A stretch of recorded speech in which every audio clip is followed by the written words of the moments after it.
Oke, video kali ini saya akan membahas ergonomi dan posisi penumpang di Yamaha Vision Lightning tahun 2013. Oke, motor ini punyanya Bro Pras. Instagramnya ini ya, nanti bisa di follow. Oke, motor ini adalah motor Sport Naked 150cc dari Yamaha, yang pada zamannya ini motor idaman ya, para anak-anak muda termasuk saya. Dan sampai sekarang pun pemiliknya cukup banyak, bisa dikatakan motor sejuta umat lah.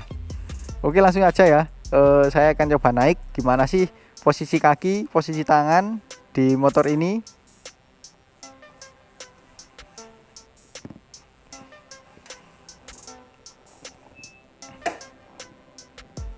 Oke ya, ini posisi kaki saya ketika naik di motor ini.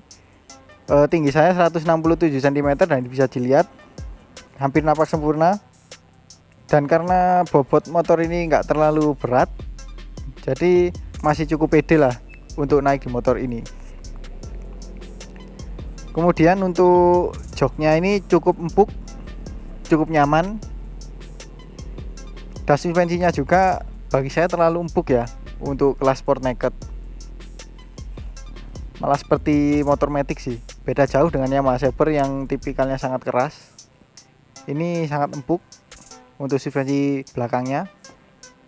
Dan kemudian untuk jangkauan ke stang ini bisa dianggap cukup jauh untuk sebuah Sport Naked, karena jaraknya cukup jauh antara stang dengan jok rider. Kemudian juga tangkinya juga cukup panjang, sehingga posisi kita sedikit agak menunduk sih. Kemudian untuk stangnya juga ini enggak terlalu lebar, ya normal lah seperti Sport Naked pada umumnya. Beda dengan Yamaha Saber yang sangat lebar seperti ini. Dan ketika kaki kita naik jadi seperti ini. Untuk posisi kakinya ini termasuk nyaman ya, karena enggak terlalu mundur ke belakang. Ini cukup maju, lebih maju daripada posisi duduk kita. Dan enggak terlalu menekuk sih, jadi cukup nyaman untuk dipakai harian ataupun touring pun masih cukup oke. Dan lutut juga nggak terlalu terganggu, bahkan nggak terganggu sama sekali dengan adanya strut ini. Masih cukup jauh ya jaraknya. Untuk kalian yang tingginya di atas 170 mungkin masih oke. Jadi motor ini cukup pas lah untuk posisi ridingnya seperti ini. Kemudian untuk bagian depan, suspensi depannya ini juga cukup empuk. Nggak seempuk yang belakang, tapi ini ya cukup empuk dan cukup nyaman. Dan ini model tankinya seperti ini. Di bagian sini sebenarnya nggak terlalu kecil, nggak terlalu sempit. Di sini agak mengembang bagian sini, tapi masih cukup oke karena tinggi joknya nggak terlalu tinggi ya. Mungkin ini tinggi joknya sekitar 785an ya, mungkin hampir sama dengan Suzuki Gesek S150. Dan oke, kita lihat tombol-tombol di stang ini juga normal seperti motor naked pada umumnya. Di sebelah kanan ada engine kill switch, kemudian ada tombol starter. Lalu di bagian kiri ada tombol pass beam di area sini. Kemudian ada tombol lampu dekat, lampu jauh. Kemudian ada tombol lampu sein dan klakson. Dan ini infonya di sini, tulisannya di sini udah mulai menghilang karena umurnya udah cukup lama ya. Mungkin faktor sering kena panas atau gimana, kurang paham. Dan di sini ada shifter ya untuk kabel di knalpot Tritec Ronin, tipenya Ronin, untuk mengganti suaranya sih, mulai dari silent, street legal ataupun racing. Jadi seperti ini.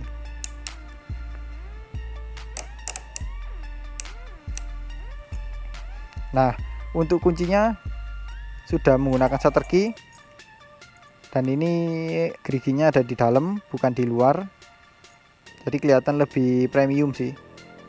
Oke, sekarang saya akan melihat info di panel speedometer apa aja sih yang ditampilkan.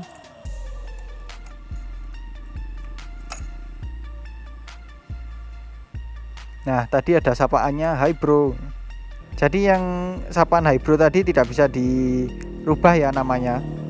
Oke, secara bentuk dari speedometer ini cukup oke sih, cukup keren.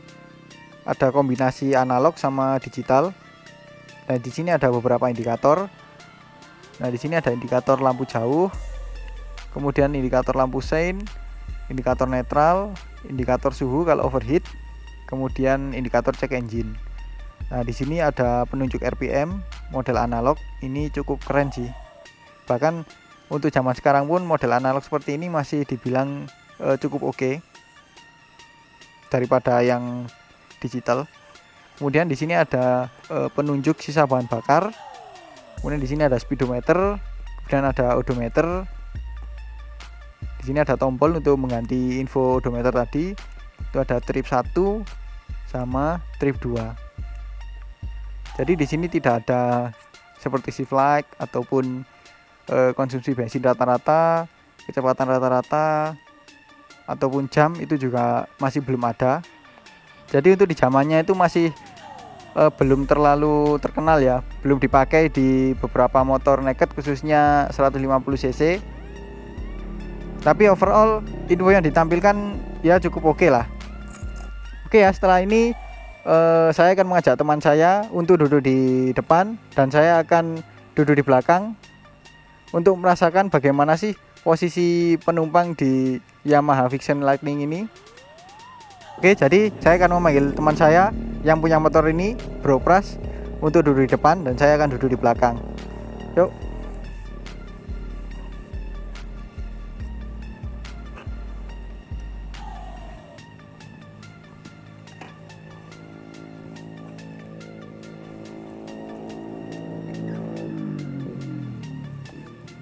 Nah, untuk cara naik di motor sport, naked ataupun fairing, jadi kaki kiri kita dulu yang harus naik di sini. Nggak harus gini karena akan terlalu tinggi sih. Jadi seperti ini ya. Nah, jadi itu cara naiknya. Oke, untuk impresi pertama naik motor ini, pertama dari joknya itu sangat nyaman. Joknya sangat besar dan lebar. Dan juga nggak terlalu tinggi karena jok ini memakai model tandem ya. Jadi joknya itu jadi satu dengan jok rider. Beda dengan Yamaha Saber yang split seat atau joknya terpisah. Kalau ini tandem dan posisinya juga nggak terlalu tinggi. Jadi cukup nyaman sih untuk dipakai boncengan. Dan juga posisi kaki juga nggak terlalu menekuk, cukup nyaman juga. Untuk posisi badan juga nggak terlalu nungging, cukup tegap. Dan jarak ke rider juga nggak terlalu jauh, cukup nyaman sih. Kemudian untuk suspensinya juga kalau dari belakang kerasa sangat empuk ya. Jadi kata pemiliknya emang karakter dari shock breaker Yamaha Vixion itu emang empuk. Bonceng orang, kakinya langsung apa? Meskipun dia kelihatan tinggi. Jadi seperti itu ya, kakinya napak kalau misalnya ada penumpangnya. Jadi seperti itu sih. By the way, tingginya hampir sama dengan saya. Tingginya berapa mas? 165. Tingginya 165 cm, ya beda 2 cm lah. Dan ini ketika posisi rider sedang berkendara, sedang memegang stang, dan seperti ini jaraknya. Dan ini saya rasa paling nyaman ya untuk kelas sport naked 150 cc. Jadi kita nggak terintimidasi untuk duduk terlalu maju dan gak terlalu nungging juga. Jadi oke lah untuk motor ini. Dan ini sisa jok di belakang juga masih cukup luas, cukup banyak. Dan ini juga masih ada bodi belakangnya, bodi stop lamp. Jadi untuk membonceng penumpang yang posturnya agak gemuk masih oke lah ini. Oke, saya akan mempraktekkan cara turun di motor Yamaha Vixion ini atau di motor sport fairing ataupun naked yang lain ya. Jadi pertama kita harus berdiri seperti ini. Kemudian kaki kanan kita baru turun. Jadi seperti ini. Nah, itu cara paling keren untuk turun di motor sport naked ataupun sport fairing. Oke, jadi seperti itu ya bahasan saya mengenai ergonomi dan posisi penumpang di Yamaha Vixion Lightning tahun 2013. Kalau kalian ada pertanyaan, kritik atau saran silahkan komen di bawah ya. Dan juga kalau kalian suka dengan video ini jangan lupa di like dan juga share ke sosial media kalian apabila video ini bermanfaat. Dan untuk mengikuti video-video terbaru dari saya silahkan subscribe di tombol merah ini padamkan ya. Dan jangan lupa tekan tombol loncengnya untuk mendapatkan notifikasi video terbaru dari saya. Follow juga Instagram saya di @mojo_038 dan juga yang punya motor ini Bro Pras di Prastio_ ya. Jadi follow aja Instagram kami berdua. Sekian dulu video kali ini. Terima kasih telah menonton dan sampai jumpa di video selanjutnya.